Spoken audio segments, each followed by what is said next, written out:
Nah, pernah waktu itu pacaran sama orang Hindu. Wow. Pernah kepikiran pindah ke agama Hindu. Romo tolong umatnya. Aduh, Romo jangan. Kenapa dia jenazahnya harus bukan dikubur? Iya, Kan dia itu ditaruh ya, ditaruh. ditaruh di bawah pohon itu. Ayah saya meninggal sebulan sebelum saya menikah. Tradisi Bali, kalau ada orang meninggal nggak boleh ada upacara pernikahan. Lebih menarik mungkin orang tua asuh saya yang pendirinya Unpam itu, Pak Haji Darsono namanya. Muslim yang sangat taat. Saya punya mahasiswa tunanetra yang totally blind, jadi nggak bisa ngelihat sama sekali. Bahkan dia wisudawan terbaik. Dunia ini bukan cuma satu dua orang, dunia ini alam semesta. Ya. Dan memerintahkan kita untuk mengasihi sama manusia.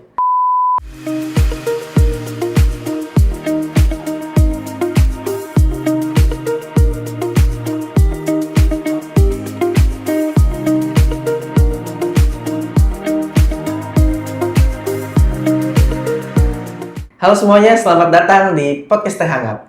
Saya hostnya Kevin Chiu dan juga di sini ada co-host kita, Gaby. dan hari ini kedatangan bintang tamu yang luar biasa, yaitu Pak Yang Mita Jaksana. Beliau adalah sebagai Wakil Ketua Umum Perada, ya, Perhimpunan Pemuda Hindu Indonesia. ya, beliau akrab dipanggil Beli Yan atau Kakak Yan. Nah, Beli, saya mau izin tanya. Sebenarnya saya mau mengucapkan dulu selamat Hari Raya Nyepi. Izinkan saya bertanya untuk Beli ya. Iya. Mungkin di sini kan ada umat-umat dari berbagai agama, kepercayaan. Sebenarnya Nyepi ini merayakan hari seperti apa? Ya, Nyepi ini sebenarnya kan konsep di Hindu, khususnya Hindu Bali ya. Di Hindu Bali itu dalam 1 tahun sekali kita bisa dikatakanlah mengintrospeksi diri ya. Dan Nyepi ini adalah bagian dari bagaimana kita melihat apa yang sudah dikerjakan selama setahun terakhir. Gitu. Kalau di kalender Bali namanya Sasih Kesanga, jadi ke-11 ya, ke-11. Jadi bulan redup yang ke-11 itu. Jadi sudah mau yang ke-12 itu kita merayakan Nyepi, di mana sebelum Nyepi ada juga namanya pengerupukan. Kalau orang luar mau ke Bali itu pas pengerupukan itu rame, ada yang disebut dengan ogoh-ogoh ya. Jadi ogoh-ogoh itu menimbulkan bagaimana sifat-sifat keraksasaan itu ditandu oleh banyak orang untuk dibakar. Jadi Biasanya menghancurkan. ogoh-ogoh berapa lama beli sebelum Nyepi? Sebelum Nyepi itu ya kadang ada yang 2 bulan, ada yang sebulan sebelum Nyepi mereka buat. Nah, tapi kalau sekarang ini dilobakan ya, jadi mereka buatnya agak lebih bagus lah, lebih dikonsep, ada ceritanya gitu. Gue pernah ya ikut nonton Gogo. Itu jalan macet banget. Di TikTok sih. Ya itu konsepnya begitu, jadi cara secara konsep itu adalah sifat keraksasaan yang kita akan bakar untuk tahun berikutnya biar tidak muncul lagi. Gitu. Nah, Beli ini co-host kita. Jadi ini Oh, ada iya. pengalaman yang unik. Mungkin dia mau Pengalaman ceritakan pribadi ya pengalaman pribadi yang unik. Based on personal experience. Oh, gitu. Aku sejujur sedikit paham untuk Hindu sih, tapi ini pertanyaan karena aku Gen Z ya, aku Gen Z, jadi seumuran lah kita Gen Z juga. Oh, baik. Terima kasih. Berarti harusnya bukan Beli dong, Mas. Aku tuh ada pertanyaan begini. Jadi personal aku Katolik. Iya. Katolik. Nah, pernah waktu itu pacaran sama orang Hindu. Wow. Orang Hindunya Hindu Bali memang Hindu Bali ya. Iya, Cuman dia asli yang bener-bener Bali, bukan yang Bali orang Hindu yang merantau terus lahirnya di Jawa atau di mana. Nah, pernah kepikiran pindah agama Hindu sebetulnya, maaf ya, saya kepikiran pindah agama Hindu. Romo tolong umatnya. Aduh, Romo jangan, jadi malu saya. Nah, sebenarnya bisa nggak sih Bli kayak kita yang di luar yang non Hindu pindah ke Hindu gitu? Apakah ada persyaratannya? Misal kayak kan kalau kami di Katolik kan harus baptis dulu, ya Kristen kan kurang lebih sama ya, baptis dulu, pembelajaran dulu, terus harus terima sakramen. Nah, kalau di Hindu ada nggak sih Bli sebenarnya pertanyaannya? Ada. di Hindu itu untuk masuk ke orang non Hindu mau masuk Hindu ataupun mungkin sebelumnya tidak beragama gitu misalnya masuk ke Hindu, ada namanya upacara disebut dengan Sudi Widani. Sudi Widani ini adalah untuk mereka-mereka yang ingin kembali ke jalan Dharma lah bahasa gampangnya ya, kembali ke jalan Dharma. Artinya gini, kalau sebelumnya secara lahiriah non Hindu pasti tidak melewati, terusnya di Hindu Bali itu tidak melewati proses kehinduannya di Bali. Itu dari 7 bulan itu ada upacara, dari 7 bulan dalam perut itu ada upacara. Terus dari bahkan dari dihembuskan napas juga udah ada upacaranya. Nah nanti kalau memang ini yakin dan percaya, nanti ada upacara. Jadi seolah-olah yang bersangkutan ini dari lahir sampai nanti. Sebenarnya kalau di Hindu Bali khususnya itu ada kita upacara yang sebelum menikah namanya potong gigi. Oh iya, Mesani, iya. Ya. Itu adalah upacara terakhir yang dipersembahkan orang tua kepada anaknya. Jadi kita akan diasah giginya sehingga rata ya gigi taringnya diasah pakai alat nanti biar rata. Itu juga mencerminkan bahwa sifat-sifat keraksasaan yang ada dalam diri kita itu, musuh-musuh dalam diri kita itu ditumpulkan, tidak tajam seperti sebelumnya.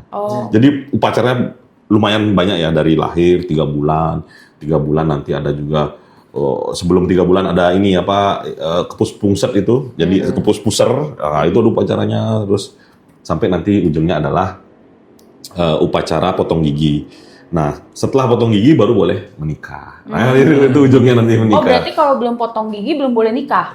Ya, secara ininya tidak boleh karena tanggung jawab orang tua kan sampai potong gigi itu. Itu jadi umur berapa beli maaf kalau untuk potong giginya? Potong gigi dewasa ya, dewasa. Jadi pokoknya sebelum menikah lah, sebelum prosesi pernikahan. Makanya ada juga misalnya kalau mau masuk Hindu karena memang menikah dengan yang beragama Hindu berarti ya prosesinya sampai potong gigi itu. Makanya harinya lebih banyak karena memproses dulu ini masuk ke Hindu, setelah itu baru diproses untuk pernikahannya. Jadi bisa 2-3 hari lah. Jadi lebih lama lah diam di Bali-nya nanti. Baik. Baik. Iya, itu konsep mau masuk Hindu yang disebut dengan Sudi Widani. Tapi pada dasarnya kalau kepercayaan kami sih artinya apa? Dengan misalnya sederhana aja percaya, kalau kita kan mengenal konsep namanya Pancasrada. Jadi percaya dengan 5 hal, ada 5 hal itu. Pertama percaya terhadap Tuhan, percaya terhadap reinkarnasi, percaya terhadap karma pala, gitu. Ada hal-hal yang harus kita percaya sebagai seorang Hindu. Kalau sudah seradanya ini udah sesuai ya, saya rasa itu udah bagian dari Hindu. Kalau secara administratif ya urusan negara ya. Oh iya. Baik. Agak sulit ya kalau administratif ya. Kalau administratif dan karena di negara kita memang belum boleh menikah beda agama. Kan sudah di MK udah diputuskan seperti itu, memang belum boleh. Susah juga anaknya mau kemana ini kan, karena religion is gift from orang tua ya, dikasih oleh orang tua ya. Orang tuanya Hindu berarti anaknya ya Hindu. Kalau itu, kalau di Indonesia konsepnya seperti itu ya. Oke. Nah tadi saat off screen ya, teman-teman ada sebuah cerita seru nih. Yang tadi Kak Gaby ada tanya mengenai satu buah budaya yang dilakukan di Bali. Iya, itu aku mau nanya tuh yang di Trunyan. Oh iya, Trunyan ya. Desa ya, beli. Desa Trunyan. Desa ya. Betul. Nah itu kenapa dia jenazahnya harus bukan dikubur? Iya, kan dia ditaruh di bawah pohon itu. Memang Trunyan itu kalau di Bali itu adalah Bali Aga. Bali Aga itu adalah Bali yang memang Bali asal dari awal memang dari Bali. Kan sebagian besar orang Hindu Bali itu adalah orang-orang yang pada saat runtuhnya kerajaan Majapahit mereka dari Jawa itu ke Bali. Nah, itu yang membawa konsep kehinduan yang sekarang sustain ya di Bali. Tapi ada juga konsep Bali Aganya, Bali yang memang memang berasal dari ajaran leluhur di Bali. Ya salah satunya itu bagaimana mayat ini orang meninggal ditaruh di bawah pohon, dibiarkan sampai busuk dan seterusnya gitu ya. Mungkin mirip-mirip juga sama kayak di Makassar itu kan ada kubur batu kayak gitu ya. Konsep leluhur yang terus dijaga sampai saat ini. Ya kalau secara ininya sih memang secara logisnya mungkin di sana kan ada 2 pohon yang besar sekali, kalau nggak salah pohon cendana, itu yang menetralisir sehingga mayatnya tidak. Ya konsep mereka punya konsep dan cara berpikir, cara pandang terhadap kehidupan sendiri lah. Kalau di Hindu secara umum kita di Aben, ngaben nama upacaranya, dibakar ya, dibakar. Kalau mungkin kalau boleh cerita, saya orang tua saya dulu gini, jadi ini agak unik dan saya juga baru tahu ternyata. Jadi ayah saya meninggal sebulan sebelum saya menikah. Jadi saya udah merencanakan menikah bulan Agustus. Ayah saya meninggal kurang lebih lah sebulan lebih lah gitu. Dan lebih. Nah pada saat meninggal, kalau tradisi Bali, kalau ada orang meninggal nggak boleh ada upacara pernikahan. Nah, saya berembuk dengan para sesepuh, tanyakan gimana nih konsep yang bisa ya itu tadi tidak perlu diaben dulu. Jadi namanya kinsan di pertiwi, jadi dititip di tanah, dikubur. Jadi saya waktu itu dikubur.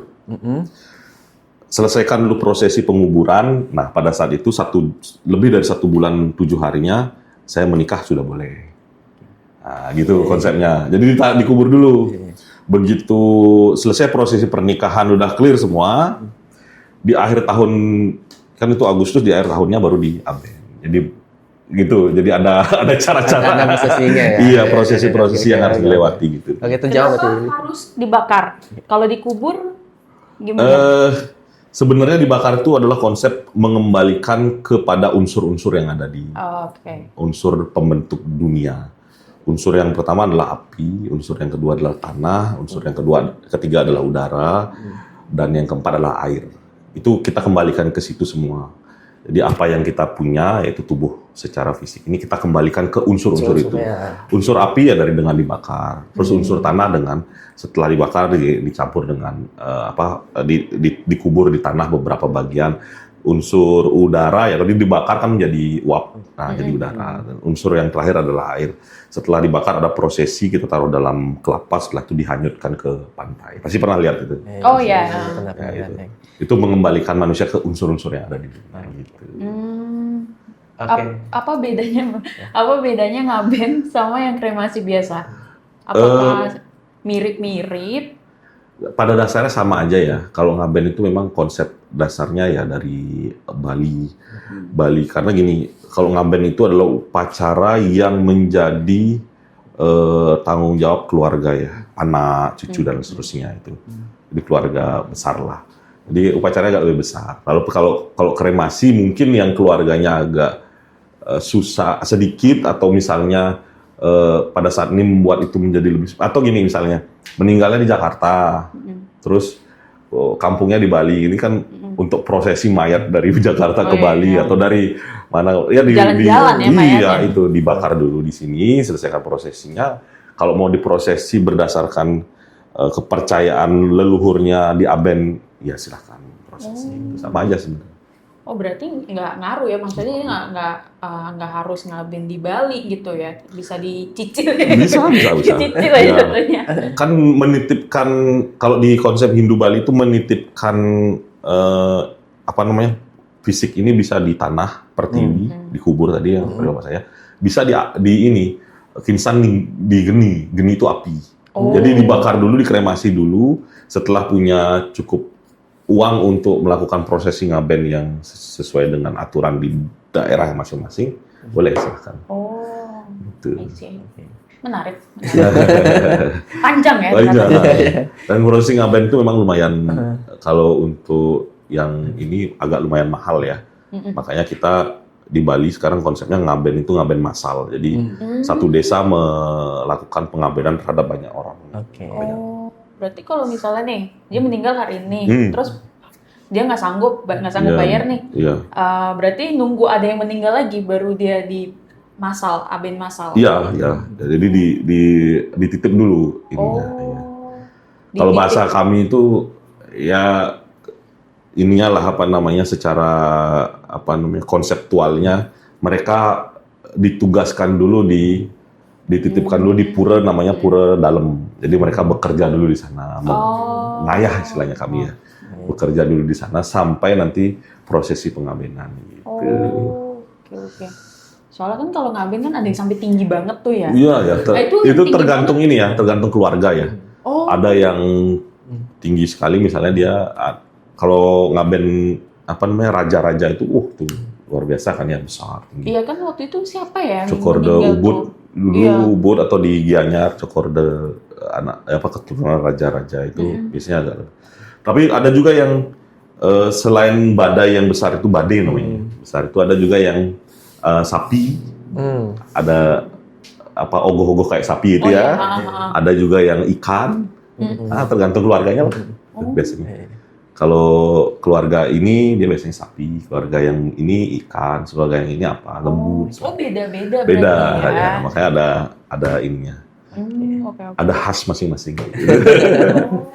Biasa Beli. Nah, Beli, yang aku tahu nih, jadi Beli ini adalah seorang dosen di Unpam, teman-teman. Iya. Nah, Unpam ini buat teman-teman yang mungkin kuliah di sana pasti udah tahu bahwa 95% dari beragama Muslim ya. Nah, jadi ini sebuah hal yang menarik ya, sebuah hal yang menarik. Bagaimana ceritanya gitu ya? Dan unik ya. karena saya dengar juga Beli ini masuk dalam jajaran struktur satu-satunya ya. Iya, kelihatannya. Kelihatannya gitu ya. Dari yang non Muslim, Muslim ya. Dan ada satu buah pengalaman tertentu nggak selama mengajar di Unpam ini yang menjadi berkesan gitu? Silakan. Iya. Mungkin kalau agak lebih lebih bahasanya lebih saya bilang ya, lebih menarik mungkin orang tua asuh saya yang pendirinya Unpam itu, Pak Haji Darsono namanya.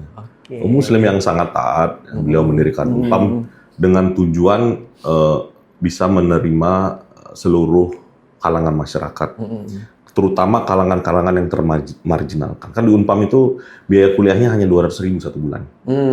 Satu bulan hanya 200.000. Untuk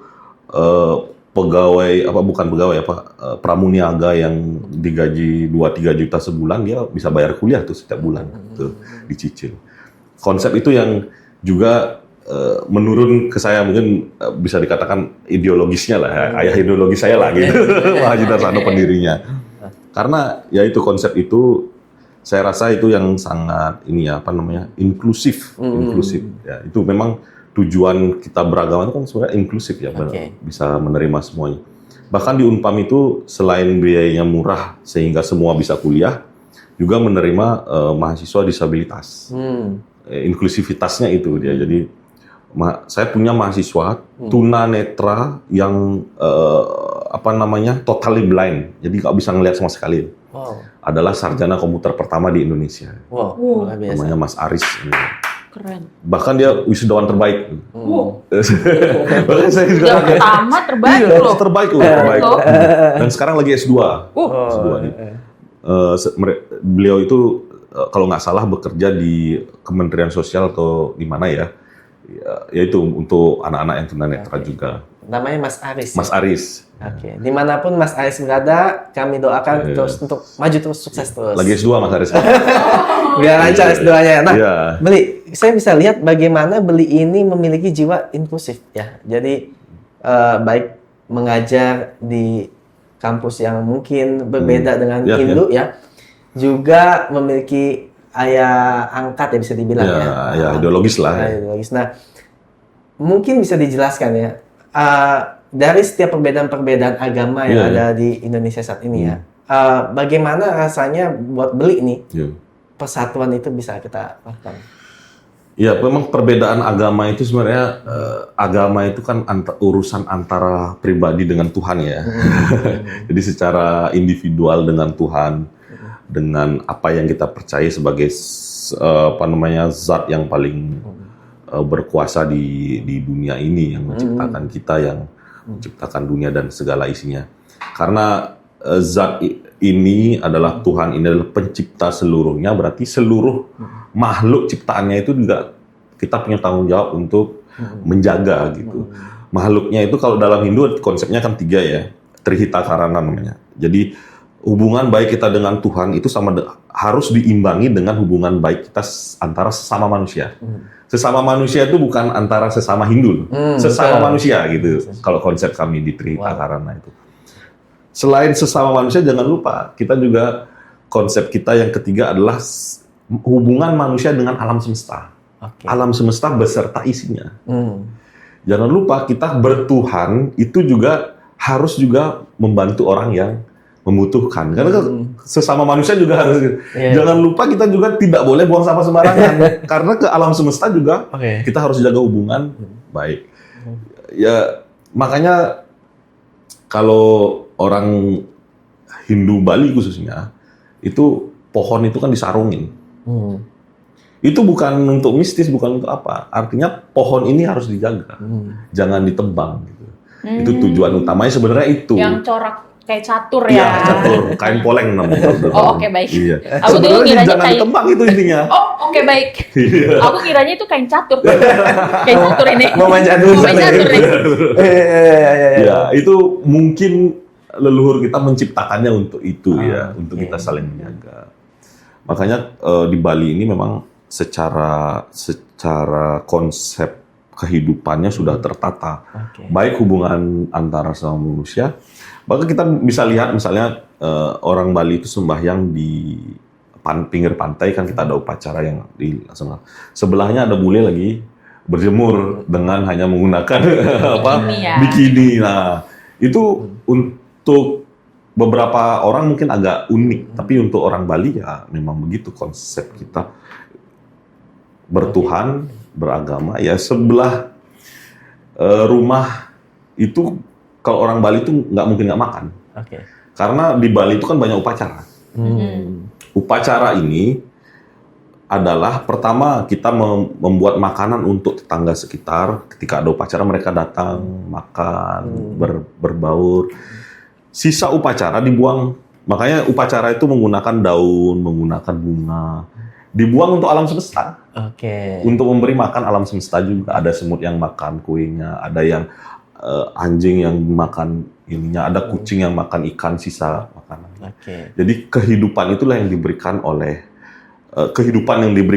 oleh Tuhan itu juga untuk kita memberikan kehidupan ke sekitar. Nah, gitu konsep kehinduan itu. Luar biasa. Nah, teman-teman, konsep ini juga ada di Kristen. Ya, jadi tadi alam semesta dan sama manusia. Ya, jadi dikatakan bahwa Tuhan ya begitu besar kasihnya atas dunia ini. Dunia ini bukan cuma 1-2 orang, dunia ini alam semesta. Dan memerintahkan kita untuk mengasihi sama manusia. Ternyata ada satu buah integrasi atau satu buah benang yang sama untuk setiap kita sama manusia. Beli, mungkin ada pesan buat umat atau buat setiap kita penonton saat ini mengenai perbedaan ini, mengenai persatuan di dalam perbedaan. Silakan Beli. Ini perbedaan ini kan gini, sebenarnya kalau kita mau mencontoh pendahulu-pendahulu kita itu luar biasa. Saya paling gampang ngambil contohnya di Bali ya. Pada saat Natal itu orang-orang tua saya dulu itu main ke yang Kristen. Kita makan bersama, ngobrol bareng. Walaupun berbeda agama. Pada saat Idul Fitri itu orang-orang tua kita ada budaya namanya ngejot. Ngejot itu kita membuat makanan yang dibuat memang khusus untuk teman-teman kita Muslim pada saat pada saat puasa. Itu makanan dibuat benar-benar halal. Jadi piringnya beda, permorengannya beda, pakai gorengnya. Makan babi ya. Dan kita buatnya seperti kita mempersembahkan sesuatu kepada Tuhan. Karena yang kita persembahkan ini tidak makan babi dan tidak boleh menggunakan minyak babi. Penggorengannya beda. Gitu. Itu orang tua kita kayak gitu dulu. untuk menjaga persatuan dan kesatuan di Bali. Bahkan mungkin mereka itu adalah orang-orang yang belum bisa baca, tidak hafal Pancasila, tapi penerapannya tuh di grassroots sebenarnya luar biasa sekali dalam perbedaan itu, dalam menjaga perbedaan yang ada di Indonesia. Nah, itu yang mungkin bisa kita contoh. Kita ini kadang-kadang gini, bukan intoleran, tapi tidak pernah bergaul dengan yang berbeda. Itu yang membuat kadang-kadang mencurigai terlalu berlebihan gitu ya. Karena tidak pernah bergaul dengan yang berbeda. Mungkin salah satu cara untuk bisa kita moderat kepada seluruh masyarakat adalah mengajak masyarakat bergaul dengan mereka yang berbeda. Menambah teman-teman yang Hindu, menambah teman-teman Kristennya, yang Muslim, menambah teman-teman Hindu, Kristen dan seterusnya. Sehingga ada informasi yang bertukar di sana. Betul. Saling mengenal, saling menghargai. Kata saling artinya kedua belah pihak. Nah, terakhir nih Beli ya. Ada nggak pesan buat pemerintah Indonesia mengenai hal ini? Kita udah bicara buat umat, buat teman-teman pendengar podcast ya. Buat pemerintah Indonesia nih mengenai persatuan di dalam perbedaan. Pertama kan mungkin kalau boleh dikritisi, saya selalu mengkritisi tentang pendidikan Indonesia ya. Terutama konsep inklusivitas itu. Konsep inklusivitas itu gini, kalau yang bisa diterima misalnya di kampus negeri gitu misalnya, hanya mereka yang pintar. Kalau dia tidak mampu dia harus pintar. Kalau dia mampu apalagi dibayar, pasti bisa bayar kan gitu ya. Kalau nggak pintar ya harus mampu kan gitu berarti. Betul. Tapi yang tidak mampu dan belum pintar, siapa punya tanggung jawab itu? Siapa yang memikirkan itu? Sekarang lagi polemik misalnya LPDP, itu kan yang mampu dan pintar tuh yang bisa mengambil. Kalau kayak kita yang misalnya saya dulu harus bekerja untuk bisa kuliah, siapa yang punya tanggung jawab? Nah ini inklusivitas inilah yang perlu sama-sama kita lihat, termasuk pemerintah. Harus ada orang-orang yang punya bertanggung jawab terhadap mereka yang belum pintar untuk bisa jadi pintar, mereka yang belum mampu untuk bisa jadi mampu. Nah ini tugas kita bersama ini, termasuk pendeta dan teman-teman dari dari media, dari Gen Z. Gimana nih mengajak teman-teman kita, termasuk tadi inklusivitas terhadap mereka yang disabilitas. Ini kan masih belum banyak yang membuka matanya. Mungkin yang terakhir yang viral kan yang Matahari ya, mereka menerima karyawan yang tunarungu, tidak bisa bicara itu ya. Itu kan luar biasa itu. Kalau semua perusahaan yang besar seperti itu ya luar biasa ya. Apalagi pemerintah bisa seperti itu, menerima semua inklusif gitu. Tidak hanya yang pintar, tidak ada yang mampu, tidak hanya yang memiliki fisik secara penuh, tetapi mereka yang memiliki keterbatasan, disabilitas, mereka yang kurang mampu bisa diterima dan seterusnya. Itu kritik saya selalu kepada pemerintah, terutama ya terkait dengan ini perbedaan agama yang memang multivariabel kalau di Indonesia ya, bukan hanya agama, suku, budaya, bahasa semua berbeda di Indonesia. Dan untuk menyatukan ini ya memang kita dari zaman Sumpah Pemuda sampai sekarang kan kita harus menyatukan itu. Kita harus paham bahwa banyak yang mengorbankan egoismenya, mengorbankan fanatismenya untuk bisa Indonesia bersatu. Kalau enggak kan kita pakai Piagam Jakarta, bukan Pancasila kan. Gitu. Itu fanatisme yang dihancurkan oleh para senior kita untuk bisa Indonesia posisi saat ini. Nah, ini yang harus kita jaga sama-sama gitu. Ya, dicatat ya. Ada pesan penutup buat teman-teman kira-kira? Teman-teman seluruh umat Hindu, umat sedharma di seluruh Indonesia, selamat Hari Raya Nyepi. Kita merayakan setahun sekali untuk introspeksi diri, melihat yang lalu seperti apa untuk bisa kedepannya lebih baik dari sebelum-sebelumnya. Begitupun untuk seluruh umat beragama yang ada di Indonesia, kita sama-sama introspeksi diri. Apa yang kurang dari kita, mari kita sama-sama saling melengkapi, saling menjaga, bersama-sama untuk Indonesia lebih maju ya. Terima kasih banyak Beli. Sama-sama. Mungkin dari KGB ada kalimat penutup buat teman-teman. Kalimat penutup, aku mewakili Gen Z ya. Tadi sempat disinggung tuh yang soal disabilitas. Yeah. Kebetulan aku punya beberapa teman memang mereka kita disabilitas, teman-teman disabilitas juga.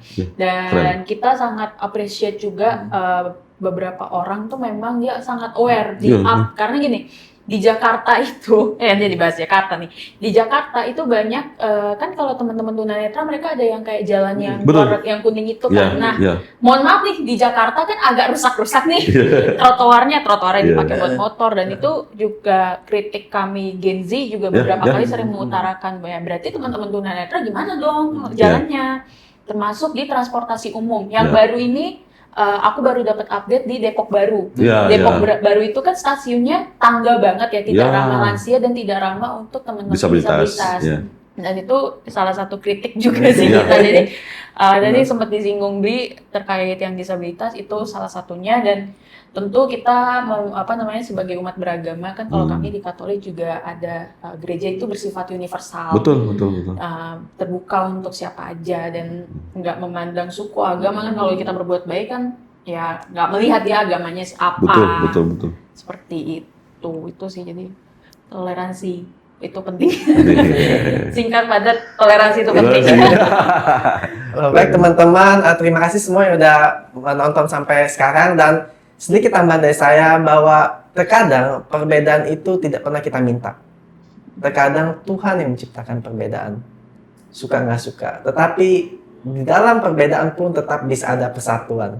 Seperti hari ini saya bisa duduk sama Beli, sama KGB ya. Teman-teman jangan lupa untuk menonton di episode selanjutnya dan juga untuk like, komen, dan subscribe kita. Setiap isi hatimu silakan tulis di komentar di bawah. Kami akan jawab beserta Beli yang akan bantu jawab kita. See you.